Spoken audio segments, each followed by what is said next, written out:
Жалал Абадта жасалма акча таратылган маалымат чын экени такталып, шектүүлөр кармалды. Бул тууралуу Жалал Абад ички иштер башкармалыгынын маалымат кызматынын жетекчиси Нурдин Жыентаев бүгүн 3-декабрда Nazar News маалымат агенттигине билдирди. Андагы маалыматта айтылгандай, ушул жылдын 27-28 ноябрь күндөрү Токтогул районунун бир нече тургундары арыз менен кайрылышкан. Себеби соода түйүндөрүнө 20-25 жаштагы атуулдар 200 сомдон 500 сомго чейин соода кылышып, алар беришкен 2000 сомдуктардын кайтарымдарын алып кетишкен. Ошол 2000 сомдук акчалар жасалма экендиги билингенден кийин белгисиз атуулдарга карата чара көрүүнү суранышкан.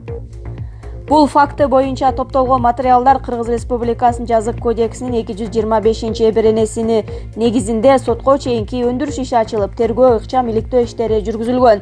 Натыйжада Токтогул районунун тургундары 2001-жылы туулган ТК жана анын кылмыштуу шериктери ОС, МУ кармалышып, далил буюм катары жандарынан 2000 сомдук жасалма акчалар алынган. Тергөөнүн жүрүшүндө шектүү ТБ камакка алынып, ал эми калган экөө үй камагына чыгарылган. Учурда бул боюнча тергөө иштери жүрүүдө.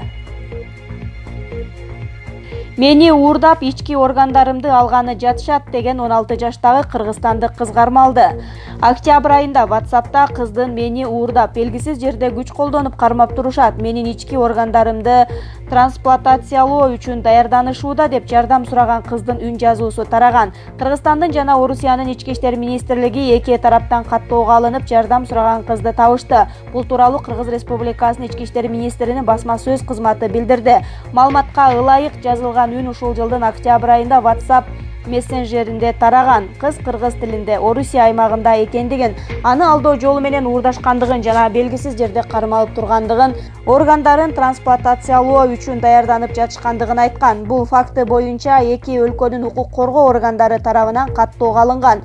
Кыргызстанда кылмыш жана жазык кодексинин адам сатуу беренеси боюнча кылмыш иши ачылган. Укук коргоо органдары кыздын Москвада жашаган ата-энесин табышып, ал Ош облусунун 16 жаштагы тургуну экени маалым болгон.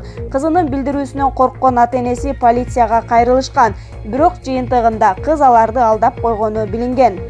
Кыз үйдөн өз эрки менен кеткендигин айтып, ата-энеси анын кайсы жерде жашагандыгын жашыруу үчүн калп айткандыгын моюндаган. Ага эч нерсе болгон эмес, өзүнүн иш аракетин кыз өз алдынча жашагысы келгендиги менен түшүндүргөн. Ата-энеси аны издебеш керектиги үчүн ушундай кадамга барганын айткан. Ата-энесинин айтымында кыз инисин карап үйдөн чыкчу деле эмес. Кыз жана анын ата-энеси менен түшүндүрүү иштери жүргүзүлдү деп айтылат маалыматта. Кыргыз Республикасынын жана Орусиянын ички иштер министринин билдиргенине караганда, акыркы учурларда социалдык тармактарда жана фейк маалыматтар көбөйгөндүгүн билдиришти. Милиция жарандарды алгач орган кызматкерлерине кайрылууну сурады. Ошондой эле Кыргыз Республикасынын ички иштер министринин өкүлдөрү такталбаган маалыматтарды жана жалган билдирүүлөрдү тараткандарга жоопкерчилик каралгандыгын эскертишет. Сапар Исаков кыргыз элине кайрылып жатып, сөзүн жыйынтыктай албай мукактанып токтоп калды. Бүгүн 3-декабрда Бишкектеги Сверлов райондук сотунда жепти жаңылоодогу коррупция боюнча соттук отурум уланууда. Отурумда тараптардын жарыс сөзү жүрүүдө. Анда мурдагы өкмөт башчы Сапар Исаков 2013-жылы кызматтан кетүү боюнча арыз жазганын айтты. Ошол мезгилде ал кездеги өлкө башчы Алмазбек Атамбаев менен бир маселе боюнча катуу айтышып кеттик. Ошондо бул нерсеге Нурсулуу Ахметова күбө болгон. Жумуштан кетүү боюнча арызды жазып, Данияр Нарымбаевка таштап кеткем. Анткени мен ошол кезде өлкө башчынын позициясы менен макул эмес болчумун. Бирок Атамбаев ушундай киши экен. Кырдаал иликтеп туруп, мени 2 күндөн кийин чакырды. Ошондо Атамбаев кечирим сурап, "Балам, мени кечир, мен эксперттерди чакырып консультация алдым. Көрсө сен туура айтыпсың, мен жаңылып калыптырмын" деген.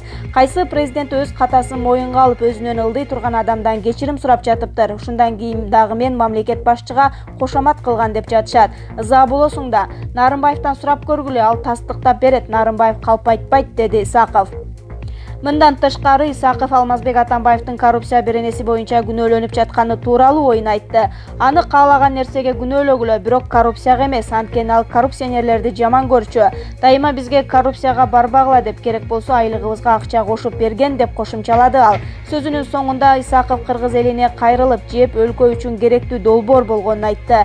2 жыл мурун мынчалык тытмалана турганыбызды билген эмесмин деген Исаков сөзүн жыйынтыктай албай мукактанып токтоп калды. Отурумда отурган жакындардын арасында да буга таасирленип ыйлап жибергендери болду. Мен башкача тарбия алгам, эч качан паракорлукка бармак эмесмин. Атам кадырлуу адам эле, анын атын булгамак эмесмин. Көп адамдар ушундай калпка ишенип алганы мени өкүндүрөт. Ал эми мага ишенгендерге ыраазычылыгымды билдирем. Мен аягына чейин барам, силердин ишеничиңерди актайм. Кыргыз эли чындыкты билиш үчүн аягына чейин күрөшөм. Мен мага коюлган күнөөнү толугу менен мойнума албайм. Мени гана эмес, бул жакта чогуу тургандарды дагы актоону суранам. Эң акыркы болбой баратса менден башкасын бошотууну суранам. Анткени чындыгында бүгүнкү бийликтин максаты мен элемин, деди Исаков. Жогорку кеңештин кайсы депутаттары Бакиевтерден акча сурап жүрөт? Парламенттик шайлоо көп адамдын тынчын алууда. Азыркы саясий айдыңдын жанданышы бул башталышы гана. Алдыда дагы кандай гана фокустарга күбө болбойбуз. Кыскасы, элибиз эрикпей турган болду. Ноябрдын аяк ченинде Жогорку кеңештин 3 депутаты Калдарбек Баймуратов, Улукбек Ормонов жана Данияр Төлөнов Белоруссияга барышып парламенттик шайлоосуна байкоочу болуп келишкен. Жөн барбай үчөө Минскиде Бакиевтер менен жолугушкан. Көрсө булардын максаты башынан эле Бакиевтердин Кыргызстанда калган тарапкерлери үчүн парламенттик шайлоого акча сурамай экен. Анын үстүнө Калдарбек Баймуратов Бакиевдин туугандарынан болуп кетет. Ал эми Төлөнов болсо буга чейин бир канча жолу Белоруссиядагы парламенттик шайлоону шылтоолоп келип Бакиевтер менен жолугушуп жүргөнү айтылууда. Элин аткан, жерин саткан Бакиевтердин арам акчасына марыгысы келген депутаттарга жол болсун. Ушундай жол менен парламентке келгенче башты бийик көтөрүп, өз эмгегиң менен таза жашаганга эмне жетсин деп Facebook социалдык тармагынын колдонуучусу Аргент Пресс жазып чыкты. Депутаттар калпакты мазактагандарга айып салууну сунуштады. Өкмөт ага каршы. Депутаттар Экмат Байпакбаев менен Бакирдин Субанбеков Кыргыз улуттук баш кийимин маданий баалуулук катары сактоо жана кеңири жайылтуу максатында улуттук баш кийим ак калпакка маданий символдун статусун берүү жөнүндө мыйзам долбоорун иштеп чыкты. Бул туурасында парламенттин маалымат кызматы билдирди. Демилгечилердин айтымында долбоордун башкы максаты ак калпакты өлкөнүн маданий символу катары пайдаланууга шарт түзүү болуп саналат.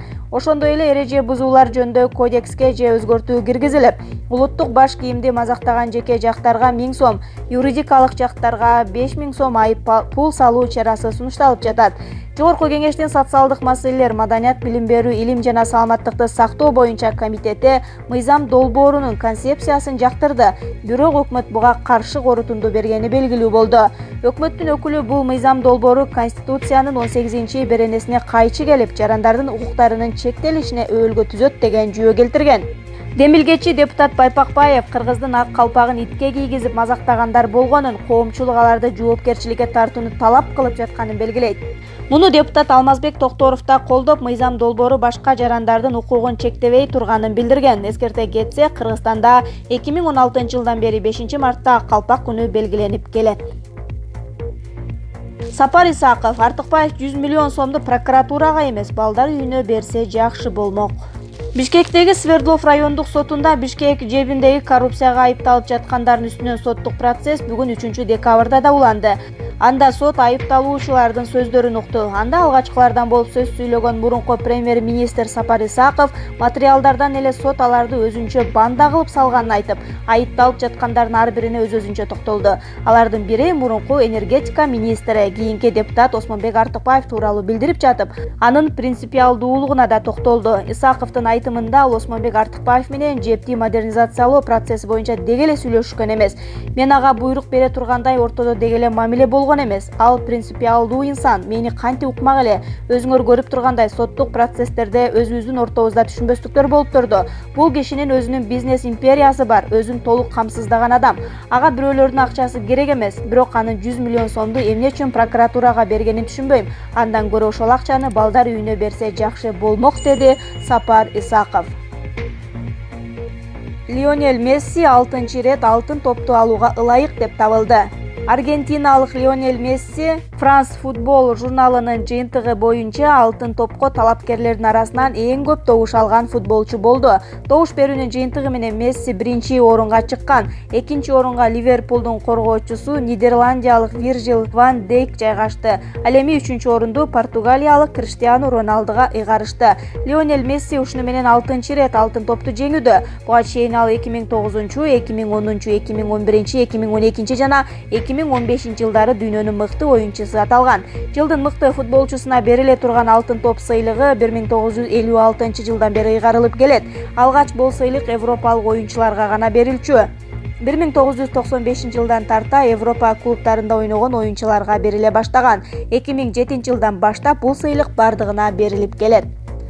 Тарын баш үчүн Криштиану Роналдуга Италия чемпиондугунун мыкты футболчусу сыйлыгын тапшырышты. Парижде France Football журналы Мессиге алтын топ ыйгарып жатканда Италияда сезондун мыкты футболчуларын аныкташты. Анда өткөн сезондун мыкты футболчусу наамы Криштиану Роналдуга берилди. Роналду Ювентус менен чемпиондук наамын жеңип 21 гол киргизген. Бирок бул голдордун саны менен ал мыкты бомбардирлер тизмесинде 4-орунда болгон. Роналду бул сыйлыкты алуу кечесине башынан баштап катышпай, анын аты аталганда гана унаасына түшүп кечеге кирген. Алтын топ үчүн добуш берүүдө Роналду 3-орунда болду.